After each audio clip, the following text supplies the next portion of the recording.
the war's over then. Okay? And I come back, and we have another child because my wife wanted another child. And I got this. I appear at Paramount. I got a contract, right? And so they assigned me to a picture. They assigned me to do a background story on the liberation of Paris, where I was there, you know, for all that stuff. And but they never make anything. And the one picture which they make with Marlene Dietrich was a story about a American colonel gets shot down, he ends up in Germany, he hides with the gypsies. And of course, they don't know that they're going to be the first people into the concentration camps. And that's what's going to happen with this colonel. That's what the story is about. And I look up the gypsies and the Romany language, all that shit. I'm used to studying that stuff and doing things like that. But they make it into jokes. And this was Golden Earrings. That's Golden Earring. And so I went to see it. After 10 minutes, I walked out. It's completely rewritten, full of jokes and crap and stuff like that. Nothing about what I wrote. But meanwhile, I saw Marlene Dietrich, who was very charming and beautiful. And so I said to Miss Dietrich, "Well, you want to do me a favor?" She said, "Why?" I said, "I'm the writer." She said, "Sure." She said, "This is a stupid script." I said, "Sure. I didn't write that. Someone else wrote that." She said, "What do you want?" I said, "I'd like to have a Marlene Dietrich kiss." So she kisses me on the cheek. And I said to her, "That's a Marlene Dietrich kiss?" The next minute I'm on the ground and she's on top of me. And she got her tongue down my throat, you know. I said, "Quit it!" And she gets off. She says, "Now you had a Marlene Dietrich kiss and don't bother me." The pleasure of working in Hollywood. About that time, Ani Manoff was working at a new studio in town, doing a picture for John Garfield, a boxing story. And whatever he tried, they turned down. That is to say, there was a committee that oversaw morality in the movies at that time. And when he tried to do the Bonnie Ross story, they didn't like it because Bonnie Ross took drugs. Although he had been the world's champion, was a hero of the war, that didn't matter. And things like that. So he had a lot of trouble getting anything passed. So he came and took a job at Paramount. When he came into Paramount, I was getting ready to go home. I was fed up with this whole place. And I didn't care whether I had a contract or not. I'm going back to New York. So did you know Manoff before this? No, I met him. And so as soon as we talked, we were friends. And Manoff said, "Why don't you do this Garfield story?" I said, "What story?" "You know, some boxing story. For Christ's sake, Abe, you're from the East Side. You know about boxing." "Well, I do. In those days, there was little boxing clubs all around, you know. It wasn't only the big boxing. And kids who had no other training and they could fight were trained as boxers, and they'd fight for $50 a night. And people, it was local things. Club boxing. What is it called? Like club boxing. Yeah, club boxing. So I've gone to a few of those, but I wasn't much interested in it. So I said, he said, "What do you want to go home for? Give it a shot. It's a good studio over there." He said, "But they're crazy." So he calls up Garfield and says to Garfield, "I'm with Polanski." And I had met Garfield.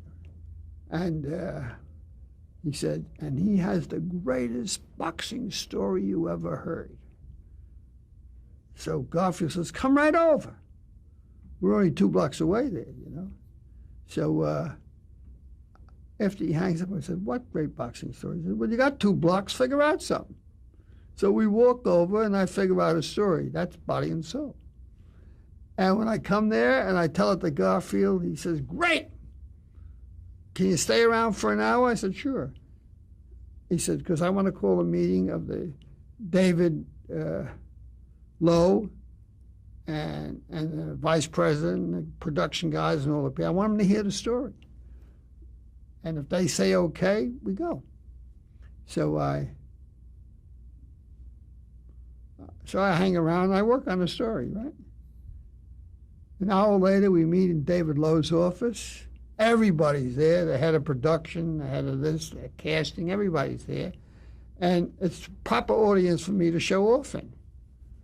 So I tell a story with a lot of vigor and vitality, I guess. And they love it. Everybody loves it. And they tell me this is what I did. I go to the door and start to leave. So Charlie Einfeld, who's the vice president, formerly the vice president of 20th Century Fox, now with Lowe, says to me, where are you going, Abe? We want you to write the story. I said, but I'm under contract to Paramount as a writer. So you have to get yourself a writer. And I closed the door and left. It's 2 blocks to get to Paramount. As I come to the great gate there, the guy who knows me says, Polanski, they want you in the main office. So I go around to the main office. They're waiting for me. I walk in. They say, hey, nice to see you, Polanski. Congratulations. We just lent you the Garfield's company, and we're getting $2,000 a week for you. I said, sensational, top of the heap, right? He said, no, we're getting that. You just get the salary. We got a contract. And I said, excuse the expression, fuck you. I said, I'm going back to New York. You write it yourself. And I walked out. Well, Johnny Weber was my agent at William Morris. They worked it out, so I got most of that money. And now I'm making a fortune, for me anyhow. And it's a good story. What did you think of Robert Rossen? Robert Rossen, creep, son of a bitch. He promised never to change a line. I caught him handing out lines on a piece of paper to the cast because I was there every day. And I went and told Garfield, who promptly fired him, right? And he was directing the picture. So he came with his lawyer, and Garfield said, you promised not to change a line, don't change it. You want to change lines, you come in here, we decide. Because we like Polanski's script. And he agreed. He wanted to end the picture where Garfield gets shot and ends up in an ash can in the street, you know. And I said, no, that's no good. Because I just took a line from the script and said, and so it was my ending that was used. Where you walk out and the boxing head says, what makes you think you can get away with this? Because he's just broken his word and beat the shit out of the other guy instead of giving up the fight, what they bet on. And he said, what are you going to do, kill me? Everybody dies was the exact expression that the boxing guy always used. And he first used with Ben in the opening of the picture. So anyhow, I went to a preview, and it was a smash hit, you could, with the audience standing up and cheering and backing the thing, you know. I never saw anything like that. And I'm the hero. Of course, nobody likes Rossen, and they don't even tell him to come to the meeting. Rossen was a shit. I'm going to tell you that. What did the Academy Award nomination for it mean? Well, we got the Academy Award nomination for editing. I got the Academy Award name for most original story, but the picture that won was The Bachelor and the Bobby Sox. But I want to tell you what happened. They explained it to me. They said, don't come. The studio is going to vote by studio. Everybody who has an Oscar at the studio can vote on it or was nominated as a member of the Academy. So they're going to vote for their own picture. And we don't have any votes. So you're not going to win no matter what. And it was just like that. So I'm glad I didn't go. And I've never gone.